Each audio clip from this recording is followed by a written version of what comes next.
Hi everyone, welcome to GK GS quiz series जो चल रही है। ये 9वां पार्ट है।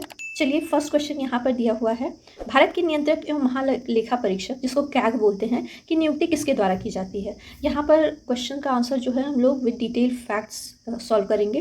पहले आंसर देखते हैं। इसका होगा राष्ट्रपति, प्रधानमंत्री, वित्त मंत्री या फिर लोकसभा। फर्स्ट ऑप्शन यहाँ पे राइट ऑप्शन है।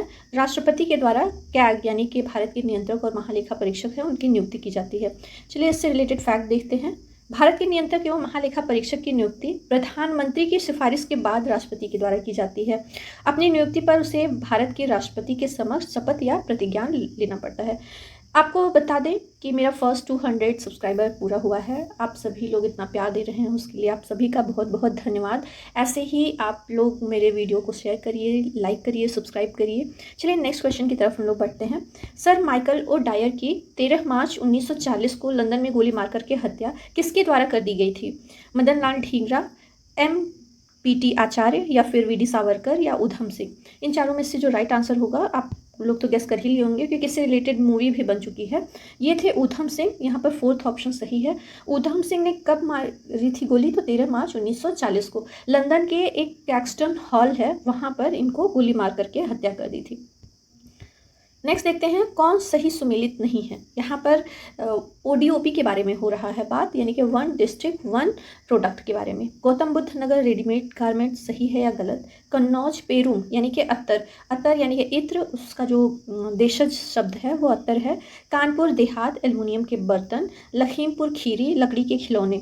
तो इसमें से जो राइट आंसर होगा सुमेलित नहीं है, तो जो नहीं है तो वो है लखीमपुर खीरी।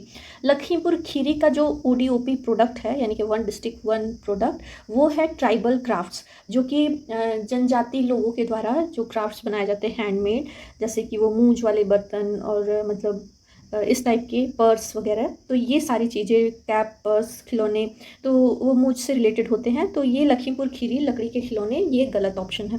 नेक्स्ट देखते हैं, ODOP की अवधारणा किस राज्य ने शुरू की है। मुंबई, त्रिपुरा, उत्तराखंड या फिर उत्तर प्रदेश। तो किसने सबसे पहले ODOP को शुरू किया है, तो ये हमारा उत्तर प्रदेश है। फोर्थ ऑप्शन हम लोगों का सही है। इससे रिलेटेड और भी कुछ क्वेश्चन हैं ODOP से। यहाँ पर इसका फैक्ट है, ODOP जो अवधारणा लॉन्च करने वाला जो पहला राज्य था वो उत्तर प्रदेश था, और इसका उद्देश्य था स्थानीय कला और शिल्प कौशल को प्रोत्साहित करना। यानी कि हर जिले से रिलेटेड कोई एक ऐसा, एक या एक से अनेक भी उत्पाद हो सकते हैं जो कि वहाँ की स्थानीय विशेषता है, तो उसको और ज़्यादा प्रोत्साहित करने के लिए ये ODOP लॉन्च किया गया है। ये शुरू कब किया गया था उत्तर प्रदेश में, क्वेश्चन बना है, उत्तर प्रदेश में ODOP कब शुरू किया गया था। 24 जनवरी 2018, 25 जनवरी 2018, 24 जनवरी 2019 या 25 जनवरी 2019। तो 24 जनवरी को एक स्पेशल डे भी है। आप लोग कमेंट्स बॉक्स में बताइए 24 जनवरी को कौन सा स्पेशल डे पड़ता है। तो ये है 24 जनवरी 2018 को ODOP शुरू किया गया था। 24 जनवरी 2018 जब माननीय योगी आदित्यनाथ चुने गए थे, उन्होंने इसको शुरू किया है। नेक्स्ट देखते हैं कि एक जिला एक उत्पाद की अवधारणा उत्तर प्रदेश ने किस देश से ली है। USA से, जापान से, UK से या फिर ईरान से। तो ये जो है अवधारणा ली गई है वो है आपका सेकंड ऑप्शन, जापान से। जापान सबसे पहले ODOP शुरू करने वाला देश है और यहीं से ये अवधारणा ली गई है। बिंदी किस जिले का ODOP उत्पाद है। ये मैंने ट्रिक के साथ बताया है अपने 1 डिस्ट्रिक्ट 1 प्रोडक्ट वाले उसमें।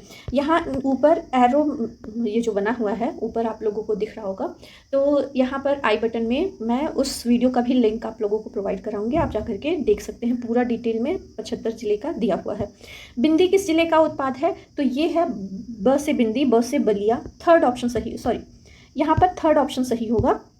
बिंदी किस जिले का ODOP उत्पाद है, तो बिंदी है बलिया का। B से बलिया और B से बिंदी। तो इस तरीके से ट्रिक से आप लोग याद करिएगा, बलिया बिंदी का है।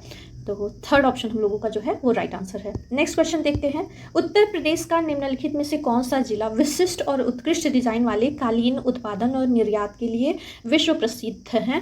तो यहाँ पे पूछा है उत्कृष्ट डिजाइन वाले कालीन उत्पादन 2 जिलों में होता है मेनली, लेकिन यहाँ पर दिया है कि कौन सा निर्यात के लिए और विश्व प्रसिद्ध है, तो वो है आपका भदोही। इन चारों में से मिर्जापुर, गाजियाबाद, लखनऊ, भदोही में से फोर्थ ऑप्शन हम लोगों का भदोही सही होगा। आइए इससे रिलेटेड कुछ और फैक्ट्स भी देख लेते हैं।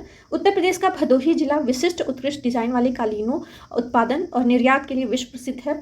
क्यों प्रसिद्ध है, क्योंकि यह जिला अपने कालीन या दरी कार्य के लिए व्यापक रूप से जाना जाता है। इसको कालीन शहर के रूप में भी जानते हैं, जैसे इत्र शहर आपका कौन सा है, कन्नौज है इत्र शहर। तो इस तरीके से कालीन शहर के रूप में इसको जाना जाता है, क्योंकि दक्षिण एशिया में सबसे बड़े जो हाथ से बुने हुए कालीन उद्योग हैं, बुनाई उद्योग केंद्र है, वो यहीं पर स्थित है। भदोही का पुराना नाम अगर जो पूछता है तो ये है संत रविदास नगर। भदोही का पुराना नाम क्या है, संत रविदास नगर। संत रविदास नगर का नाम बदल कर क्या भदोही हम लोग जानते हैं। उत्तर प्रदेश का निम्नलिखित में से कौन सा जिला कत्था उद्योग के लिए प्रसिद्ध है? इलाहाबाद, बरेली, आगरा, लखनऊ। इन चारों में से राइट आंसर जो होगा वो होगा फर्नीचर के लिए और साथ ही साथ कत्था उद्योग के लिए बरेली। सेकेंड ऑप्शन यहाँ पर सही है। बरेली जो है यहाँ पे फर्नीचर भी बनाए जाते हैं और कत्था उद्योग के लिए भी ये प्रसिद्ध है। आइए इससे रिलेटेड जो है फैक्ट देखते हैं। उत्तर प्रदेश का बरेली जिला कत्था उद्योग के लिए प्रसिद्ध है। साथ ही साथ बरेली फर्नीचर, विशेषकर बेत की फर्नीचर के निर्माण का एक प्रमुख केंद्र है। अगर जो पूछे बेत का फर्नीचर कहाँ पे सबसे ज़्यादा होता है तो वो है बरेली में। IMF के अनुसार चालू वित्त वर्ष के लिए भारत की पिछली GDP वृद्धि का अनुमान क्या है? यहाँ पर 4 ऑप्शन दिए गए हैं, 6.3%, 5.5%, 5.9% या 6.1%। तो IMF ने इस वर्ष जो है GDP वृद्धि का अनुमान जो रखा है, ये करंट से रिलेटेड क्वेश्चन है, यहाँ पर 6.1% राइट आंसर होगा। चलिए फैक्ट देखते हैं। अंतर्राष्ट्रीय मुद्रा कोष यानी कि IMF ने हाल ही में चालू वित्त वर्ष के लिए भारत की जो GDP वृद्धि का अनुमान संशोधित कर 6.1% कर दिया है, जो कि पिछली भविष्यवाणी क्या थी 5.9। इससे ये 3% लगभग अधिक है। इस बढ़ोतरी का जो श्रेय है वो है मजबूत घरेलू निवेश को दिया जाता है और यह 2022 की चौथी तिमाही की उम्मीद से अधिक मजबूत वृद्धि गति को दर्शाता है। अमेरिका में अभी देखते हैं तो मंदी और गिरती मुद्रास्फीति की संभावना कम होने के बीच IMF जो है वो नवीनतम विश्व आर्थिक आउटलुक ने वर्ष 2023 में विश्व के विकास के लिए आधारभूत पूर्वानुमान जो है उसको 3% तक बढ़ा दिया है। नेक्स्ट देखते हैं। नागरिक उड्डयन और इस्पात मंत्री श्री ज्योतिरादित्य M सिंधिया ने हेली नेशनल शिखर सम्मेलन आयोजित किया है 2023 में। तो इसका उद्घाटन कहाँ पर किया गया है? यानी कि आपको क्वेश्चन बताना है कि हेली शिखर सम्मेलन 2023 कहाँ पर आयोजित किया गया था।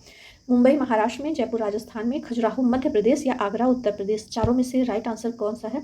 तो ज्योतिरादित्य सिंधिया ये कहाँ से रिलेटेड है? तो ये बिलोंग करते हैं आपके मध्य प्रदेश से। तो यहाँ पर थर्ड ऑप्शन सही होगा, खजुराहो मध्य प्रदेश।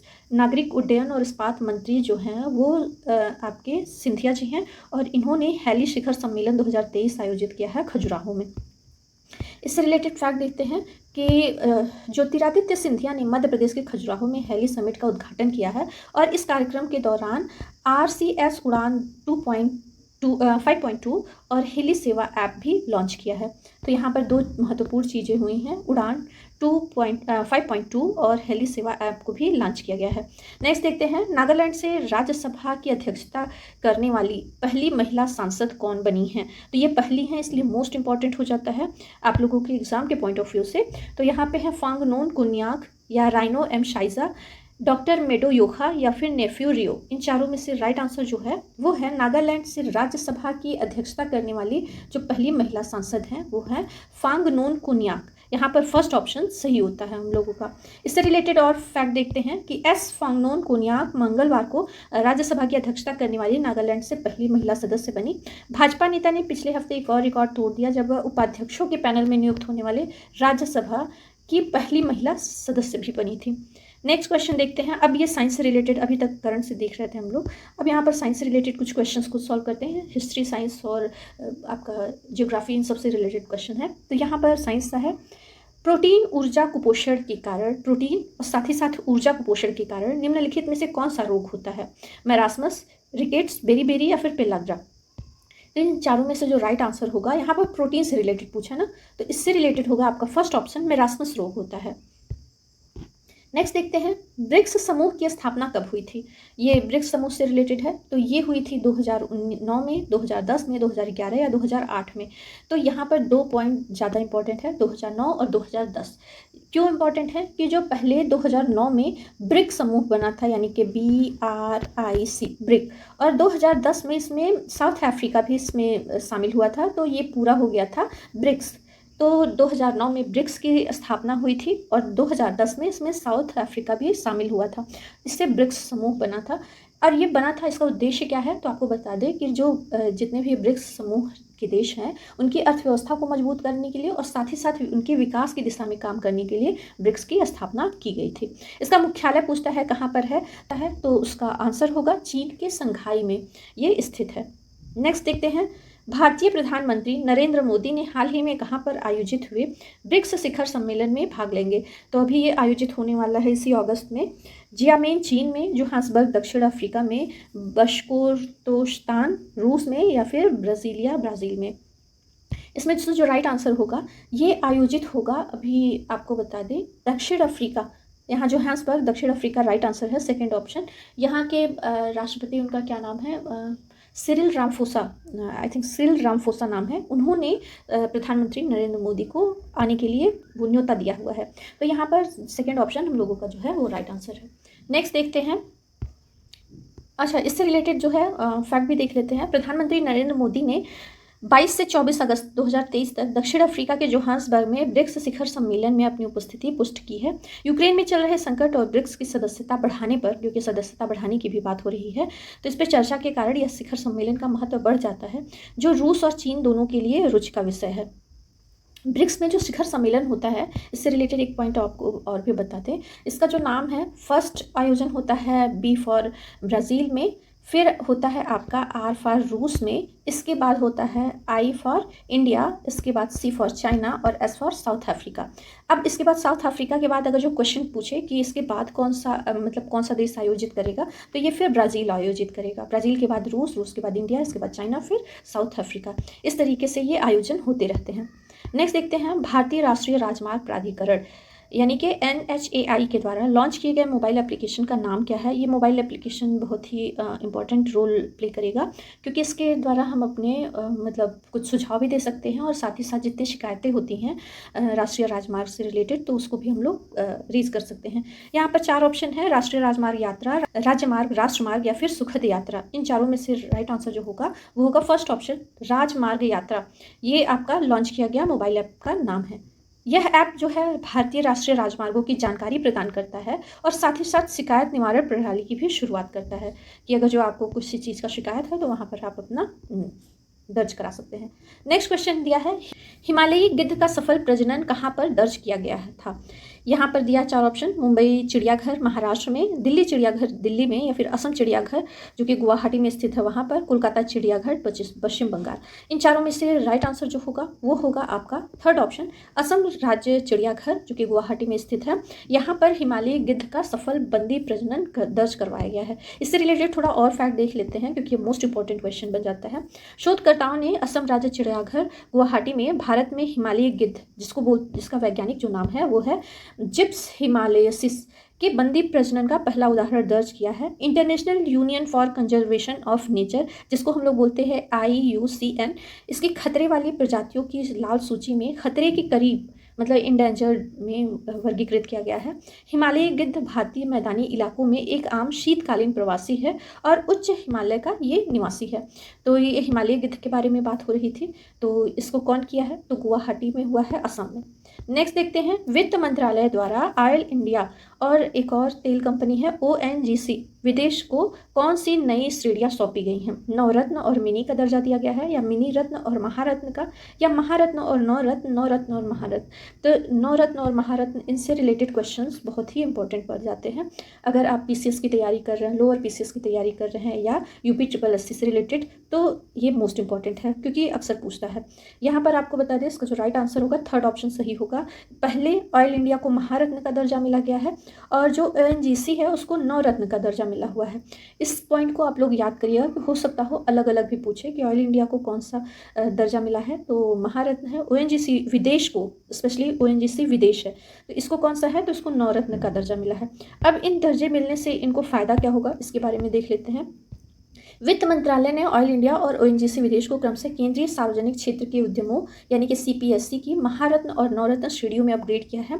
नई स्थिति से क्या होगा कि कंपनियों को भारत और साथ ही साथ विदेश दोनों जगह बड़े निवेश पर खुद निर्णय लेने में मदद करेगी। मतलब ये अपना निर्णय खुद ले सकते हैं किसी भी क्षेत्र में।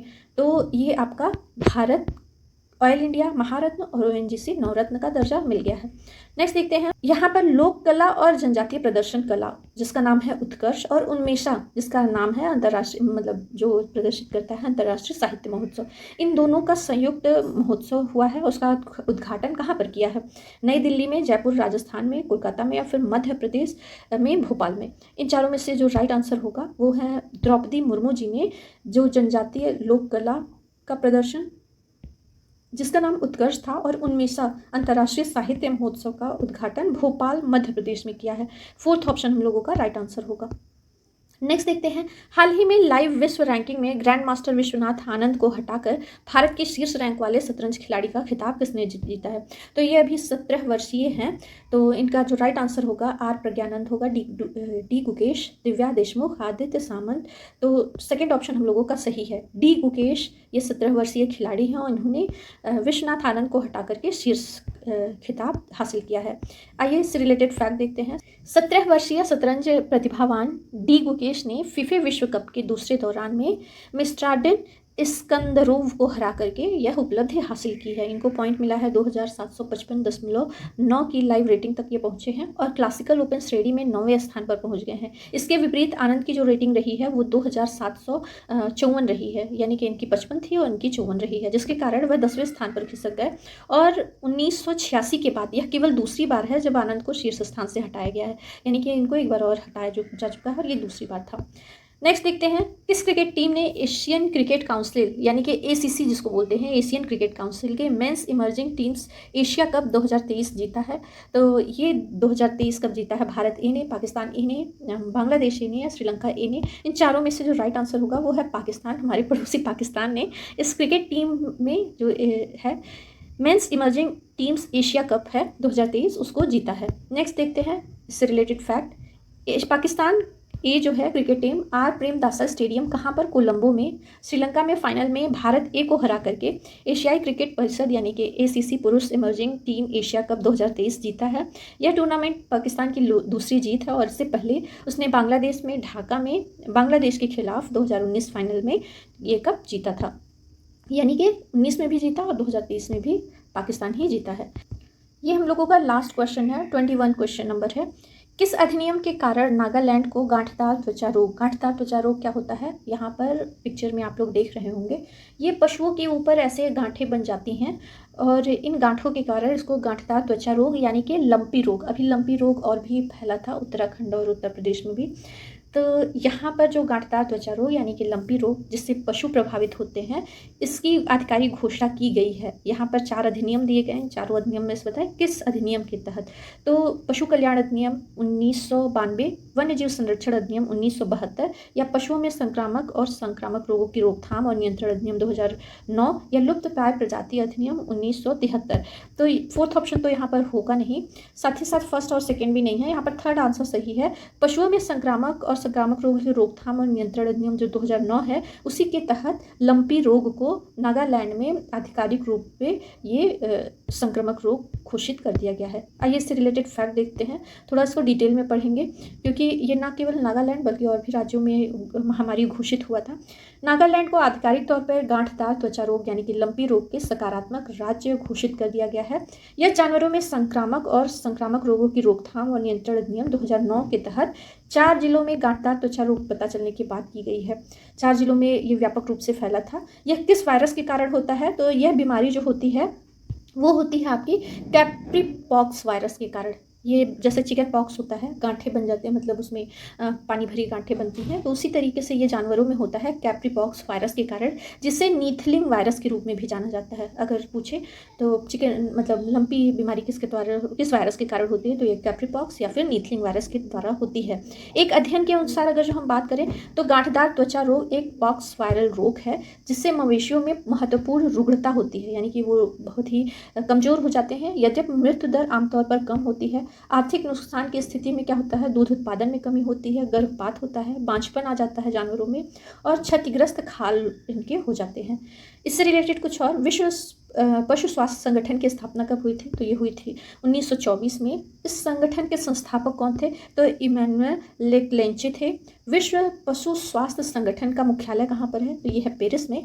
विश्व पशु स्वास्थ्य संगठन के महानिदेशक कौन है, तो ये डॉक्टर मोनिक लोएट हैं। आज के वीडियो में बस इतना ही। आपको ये वीडियो कैसा लगा प्लीज़ मुझे कमेंट्स बॉक्स में बताइएगा। आप लोगों के कमेंट्स मुझे पढ़ना अच्छा लगता है और रिप्लाई भी करती हूँ जो भी कमेंट्स आते हैं। फ़िलहाल बहुत कम आते हैं, लेकिन सपोर्ट करने के लिए मुझे एक बार फिर से आप लोगों को धन्यवाद करना चाहेंगे कि 200 सब्सक्राइबर मेरे पूरे हुए। आई होप आपको और भी ज़्यादा अच्छा लगे, तो प्लीज़ मेरे वीडियो को शेयर करिए और मुझे और ज़्यादा सपोर्ट करिए। आप सभी लोगों का बहुत बहुत धन्यवाद। मिलते हैं नेक्स्ट वीडियो में, तब तक के लिए बाय बाय।